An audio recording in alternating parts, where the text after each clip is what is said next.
Thailand में हिंदी भाषियों, हिंदी प्रेमियों, भाइयों बहनों, मेरा नमस्कार।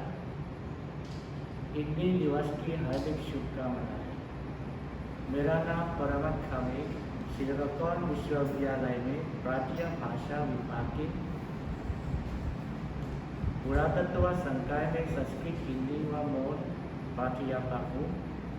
इसके अतिरिक्त महामुकुट विश्वविद्यालय बौद्ध भिक्षु तथा आम जनता बौद्ध संबंधी शास्त्र पढ़ाया जाता और हमसाद विश्वविद्यालय में भी हिंदी पढ़ाता हूँ। हिंदी दिवस पर पहले थाईलैंड में प्रथम थाई हिंदी विद्वान माने जाते डॉक्टर करुणा गुसलासय बहुत सालों से भारत में भी हिंदी बहुत सालों से भारत केवल एक ही थाई लोग एक बार महात्मा गांधी का स्वागत करके उनसे भी हिंदी की बात की। इनके चरण पर नमन करता हूँ। मैं अपने लेख पर शीर्षक है भारतीय संस्कृति पर थाई संस्कृति की समानता विचार रखूँगा। थाई जनसंख्या करीब 67 करोड़ 90% बौद्ध धर्म मानते हैं। थाई जनजीवन बौद्ध धर्म में लीन होने के कारण वे सदा मुस्कुराते हुए आदर्श बन गए। अतः उनके देश पर मुस्कुराते देश ये नाम उतारा जाता है। एक प्रश्न है कि किसने उन्हें मुस्कुराते लोग बनाया। मेरा विचार यह है कि संस्कृति, धर्म, परिस्थिति आदि उनके मन में शांति, व्यवहार में नम्रता उत्पन्न हुई। थाई संस्कृति पर कुछ भारतीय संस्कृति की समानता है। रत्नकोशिन के समय करीब 200 सालों से स्थापित हुई राज्य शासन राजा व जनता के संस्कार ब्राह्मण एवं बौद्ध भिक्षु के द्वारा किए जाते थे। ये है जन्म के बाल काटना। ये संस्कार अयोध्या समय थाईलैंड में प्राचीन काल राज्य शासनों में एक समय सन 1350 ब्राह्मण के द्वारा किया गया था। मुहूर्त होने समय देवताओं की पूजा करने के बाद ब्राह्मण ने जन्म से बाल काटने का आरंभ किया। मरने से दूर करने, बालक को बल बढ़ाने, आसानी से संभाल करने एवं दुष्ट पुरुष से सुरक्षित करने ये संस्कार किया गया। ये संस्कार भारत का युडाकर्म संस्कार जैसा है, परंतु युडाकर्म संस्कार में बच्चे की उम्र के पहले वर्ष के अंत में या दूसरे, तीसरे, पाँचवें या सातवें वर्ष के पूर्ण होने पर बच्चे के बाल उतारे जाते हैं। ये यज्ञ और यज्ञ किया जाता है। विधि लोंगसोम सोकन। विधि का अर्थ है अनुष्ठान या संस्कार। ये संस्कार केवल राजवंश मनाया जाता है, परंतु आम जनता के लिए भी किया जाएगा। पर अनुष्ठान का नाम अंतर है। जब तक उनके बालक की उम्र 13 वर्ष एवं बालिका की 11 वर्ष पूरी गई, तब तक ये संस्कार किया जाएगा। उनके पोता पोती के लिए भी किया जाएगा। राजा व आम जनता के लिए ब्राह्मण से ये संस्कार किया जाएगा। पहले देवता की पूजा करना, सुबह मुहूर्त में ब्राह्मण बाल उतारने का आरंभ करेंगे। उसके पश्चात स्नान करा देंगे। दूसरे दिन काटते हुए बाल को लेकर नदी में बहा जाएगा। ये संस्कार केशांत संस्कार जैसा है, जो गुरुकुल में वेदाध्ययन पूर्ण कर लेने पर आचार्य के समक्ष ये संस्कार संपन्न किया जाता था। प्रियम पवाय त्रिपवाय, ये उत्सव प्राचीन काल में राजा के द्वारा मनाया गया था, परंतु आजकल बंद हो गया। कहते हैं कि ये उत्सव दक्षिण भारत संस्कृति का प्रभाव है। कहा गया है कि संसार में हर साल भगवान शिव तथा विष्णु का भ्रमण के समय उनका स्वागत करने ये उत्सव मनाया गया। कहा गया है कि भगवान ब्रह्मा ने संसार को बनाने के बाद इससे पालन करने शिव से अनुरोध किया। शिव ने सोचा कि लोक मजबूत नहीं था, अतः लोक में केवल एक पैर दो नागों पर रखा।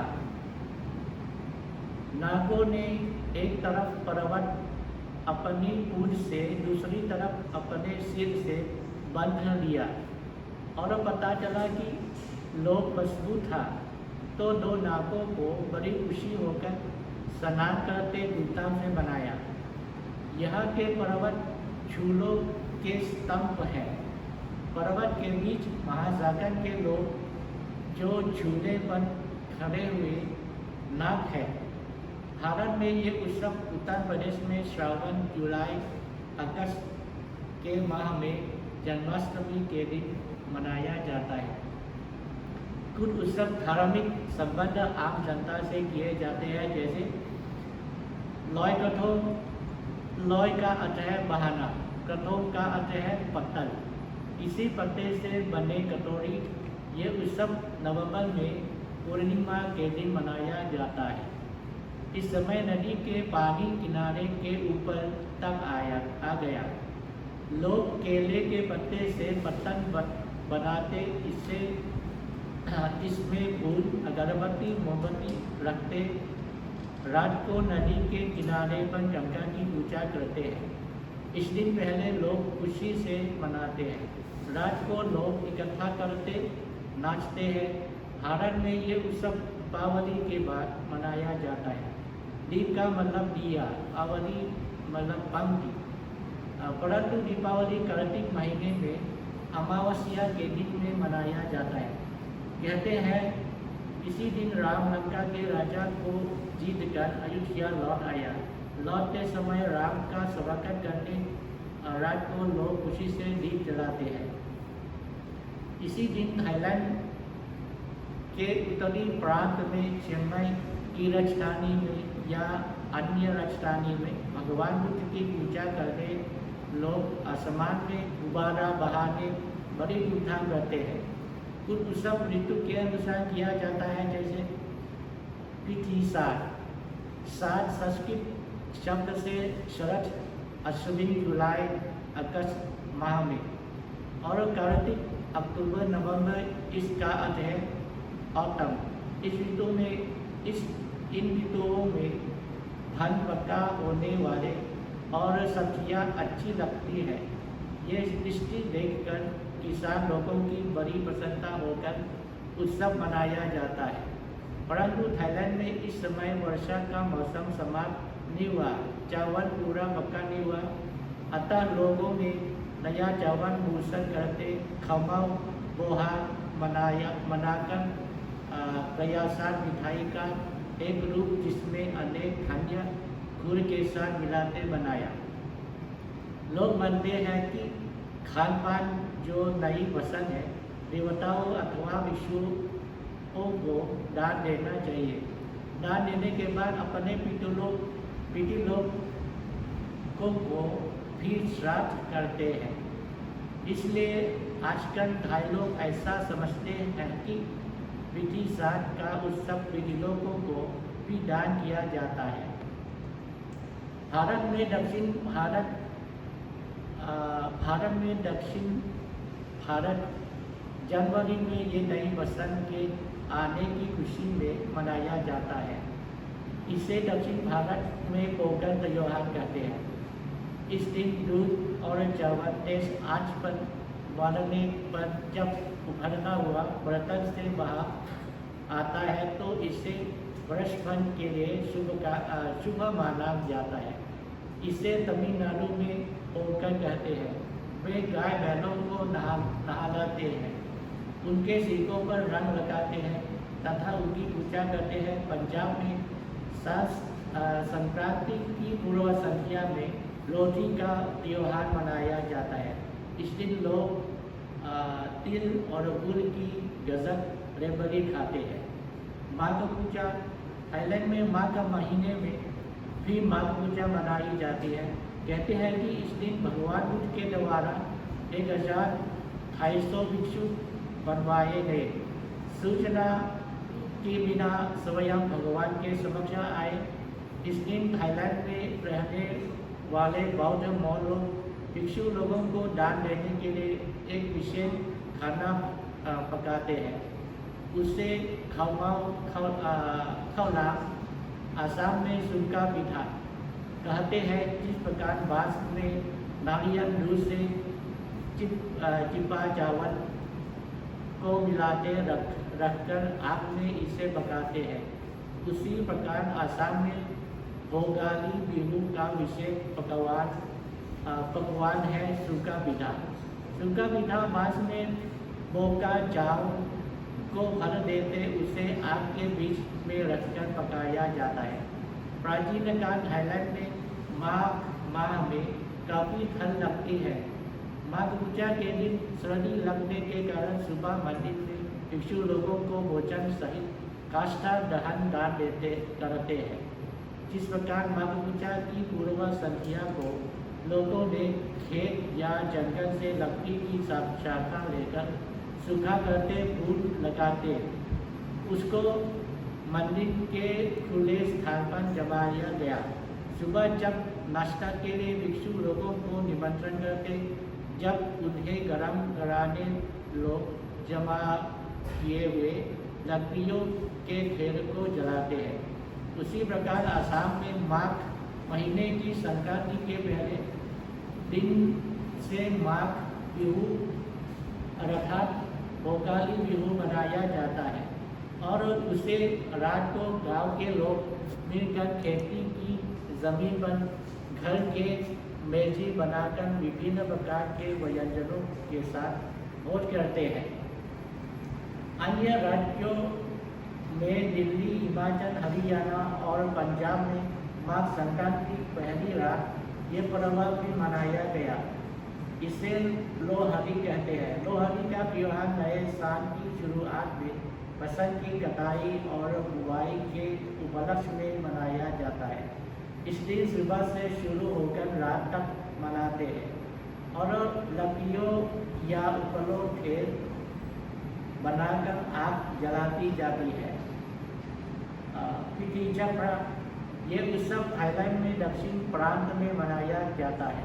बौद्ध धर्म में हर साल एक बार बौद्ध भिक्षु वर्षा को रखते हैं, अर्थात 3 माह में वर्षा मौसम में केवल मंदिर में रहते हैं। जब वर्षा समाप्त होने के दिन एक उत्सव मनाया जाता। चक्रा इस शब्द का अर्थ है रथ में भगवान बुद्ध की मूर्ति को रखकर खींचते, इसे पिठी चक्र कहते हैं। इस दिन जब भगवान बुद्ध 7वें वर्ष में अपनी माता जी को उपदेश देने तावती स्वर्ग में रहते थे, तब वर्षा समाप्त होने के बाद सवेरे स्वर्ग से लौट आए। इस समय भगवान बुद्ध के लौट आने पर भक्त जन को बताकर बड़ी प्रसन्नता होकर भगवान बुद्ध का स्वागत करने उनको आसन पर बिठाते प्रदर्शन करते उनके निवास में ले गए। इस घटना से माना गया कि हर साल ये उत्सव मनाया जाता है। भगवान बुद्ध की मूर्ति को यात्रा करने 2 मार्ग किए जाते हैं। पहला स्थल मार्ग से, जो मंदिर नहर या नदी से दूर होकर बुद्ध मूर्ति को आसन पर रखकर 2 रस्सियों से खींच जाते हैं। दूसरा जलमार्ग, जो मंदिर नहर या नदी के पास होकर इस पे प्रदर्शन करते हैं। इस समय लोग खुशी से नाचते और गाते हैं। ये उत्सव सफर से भारत का प्रभाव हुआ कि उड़ीसा में जून मास में पुरी में रथ यात्रा उत्सव होता है। ये भगवान जगन्नाथ विष्णु का त्योहार है। पुरी में 3 बड़े रथों पर जगन्नाथ, बलभद्र और उनकी बहन सुभद्रा की मूर्तियाँ रखी जाती है। इन्हें भक्तजन खींचते हैं। नौका दौड़ प्रतियोगिता महोत्सव, ये उत्सव कई देशों में मनाया जाता है। प्रायः थाईलैंड में नौका दौड़ प्रतियोगिता अक्टूबर-नवंबर में लॉयकथॉन उत्सव में आयोजित किया जाता है, क्यों इस समय नदी में काफ़ी पानी ऊपर आया। प्राचीन काल में नौका दौड़ केवल थाई मंदिर में आयोजित किया जाता है। दक्षिण भारत में केरल में यह उत्सव बहुत प्रसिद्ध है और असम में भी अक्टूबर में वियोजा दशमी उत्सव में मनाया जाता है। लोक संगीत, थाईलैंड में एक लोक संगीत है जो आसाम की तरह प्रस्तुत किया जाता है, जैसा राम क्लोंगया।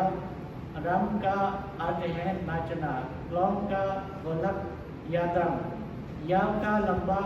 ये संगीत खुशी के उत्सव में बजाया जाता है, जैसे शादी की बारात में, भिक्षु बनाने, जुलूस में आदि। कहा जाता है कि ये धोन मूल बर्मा से है।